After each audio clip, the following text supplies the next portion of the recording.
আসসালামু আলাইকুম রহমতুল্লাহ। আজকে কথা বলবো ফজলুর রহমান, আলম ও Fazlur Rahman major general versus Foja পাগলা। দেখেন, আমাদের কাছে দুইজন ফজলুর রহমান আছে এবং বিএমপি কোন ফজলুর রহমানকে কতটুকু মূল্যায়ন করছে সেটা নিয়ে আমি একটু কথা বলতে চাই। আলম ও Fazlur Rahman, major general Fazlur Rahman, who is the man who killed 400 Indian people, Indian army. ওনার নেতৃত্বে 400 ইন্ডিয়ান ফৌজকে হত্যা করা হয়েছে, গুলি করে মারা হয়েছে, যারা বাংলাদেশের বর্ডারে ঢুকে গেছিল 2001 বা 2000-এর দিকে। সেই সময় আমি রংপুরে ছিলাম এবং ওই ঘটনাটা কিন্তু রংপুরের আশেপাশে কুড়িগ্রাম ওইদিকে ঘটছে। এবং আমি নিজের চোখে দেখছি যখন ওই ওদেরকে হেলিকপ্টার করে রংপুর যে হচ্ছে বিডিআর ক্যাম্প, সেই মেডিকেলে আনা হয়েছে ওই হেলিকপ্টার। আমি নিজের চোখে দেখছি, ওই ইতিহাসের বলা যায় আমি সাক্ষী। তো এই পুরস্কার বিএমপি ফজলুর রহমানকে দিছে এইভাবে যে ওনাকে 4.5 বছর চাকরির মেয়াদ থাকা সত্ত্বেও ওনাকে চাকরি থেকে ফোর্স রিটায়ারমেন্টে পাঠানো হয়েছে। এবং এই যে বুড়া বাঘ, সে যে কতটা লম্বা, 6 ফুটের উপরে লম্বা, যখন সে দাঁড়ায় দেখবেন যে প্রফেসর ইউনুসের থেকে আরো এক হাত লম্বা বেশি। তো এই বাঘকে বিএমপি ভারতের অনুরোধে তাকে চাকরি থেকে বাড়িতে পাঠিয়ে দিচ্ছে জোরপূর্বক, যেটা উনি নিজে ওনার সাক্ষাৎকারে বলছেন। এবং এরকম এরকম এবং ওনার যদি আপনি ডাটাবেস দেখেন, ওনার যে চাকরির বয়স দেখেন, তারপরে ওনার যে নিয়োগের সময়সীমা দেখেন, তাহলে বোঝা যাবে ক্লিয়ারলি। অত কিছু আমি দেখাইতে পারতেছি না, কারণ আমার এডিটিং এর সুযোগ নেই। তো ওনাকে 4.5 বছর চাকরি থাকা অবস্থায় চাকরি থেকে রিটায়ারমেন্টে দিছে ভারতের অনুরোধে।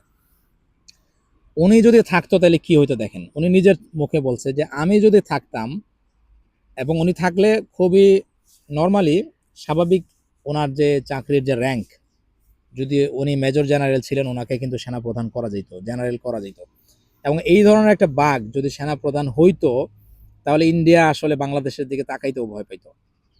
ঠিক আছে? এবং ওনার ইয়েতে উনি বলছেন এই কথা যে আমি আমার সৈনিকদেরকে এই কথা বলে রাখছি যে ইন্ডিয়া যদি আমাদের একজনকে হত্যা করে, আমি তাদের 3 জনের লাশ চাই, 3টা লাশ চাই। এই ধরনের লোক।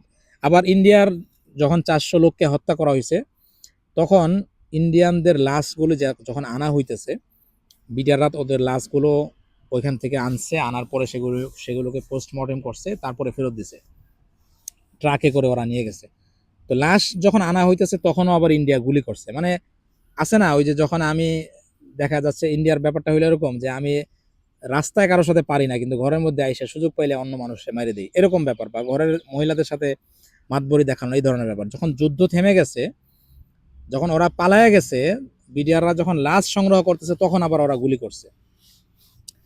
তখন উনি বলছে যে তোরা যদি এই ধরনের কাজ করস, তাহলে I will kill all of them, 800টারে পুরো সবগুলি আমি জয় বাংলা করে দিব। তখন ওরা ইন্ডিয়ানরা বলছে, আর উনি এই কথাটা বলছে যে ওরা হইলো কি, ইন্ডিয়ানরা liar, all nation is liar. আর আমি যখন ওদের সাথে মিটিং করতাম তখন ওরা বলতো হিজ এক্সেলেন্সি, মানে মিটিং এর সময় আমার খুব তেল দিত, কিন্তু পরে আবার ওরা ওদের স্বভাবে ফিরে যাইতো। তো এই ধরনের একজন মানুষ যদি ওনার চাকরির স্বাভাবিক পর্যায়ে যাইতো, উনি সেনা প্রধান হইতে পারতেন এবং জিয়াউর রহমানের পরে উনি বাংলাদেশের যোগ্যতম সেনা প্রধান হইতে পারতেন।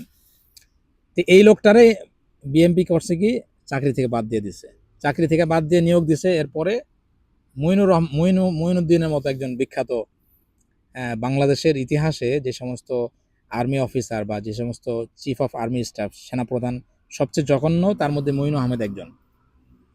এক হিসাবে সবচেয়ে বেশি জঘন্য বলা যেতে পারে, সেটা আমার বিস্তারিত ভিডিওতে আপনাদেরকে ইনশাআল্লাহ বলবো ওয়ান বাই ওয়ান। তো এর ফলে যেটা হয়েছে, আপনার বুঝতেই পারতেছেন, এই সিদ্ধান্তের কারণে বাংলাদেশ ক্ষতিগ্রস্ত হয়েছে। আর আরেকজন ফজলুর রহমান আছে, যাকে আমরা ফজা পাগলা বলি, যে বলতেছে যে এই কোর্টে হাসিনার বিচার হওয়ার কারণে হাসিনার অপমান হয়েছে। এই সমস্ত লোকরে হইলো বিএনপি নমিনেশন দিতেছে। আজকে দেখছি সে মানে কোর্টের সমালোচনা করার কারণে আবার যায় মুচলেকা দিছে, আবার কোর্টের কাছে ক্ষমা চাইছে। তো এই ধরনের মানে হোক বা সারা মানুষ, এদের কাছে এদের গুরুত্ব বিএনপির কাছে আছে, যার কারণে জিয়াউর রহমানের প্রতিষ্ঠিত বিএনপি আজকে একটা চান্দাবাজের দল হিসেবে তারা সারা পৃথিবীতে সুনাম করছে।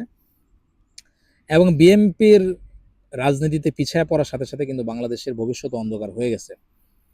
এবং আরেকটা বিষয় আমি বলে রাখি যে আর্মি অফিসার ডালিম আঙ্কেলের মতো যদি অফিসাররা থাকতো, তাইলে কিন্তু হাসিনাকে তারা জয় বাংলা করে দিতে পারতো, যেরকমভাবে হচ্ছে যে হাসিনার বাপরে যেরকম জয় বাংলা করছিল এরকম কিন্তু হইতে পারতো।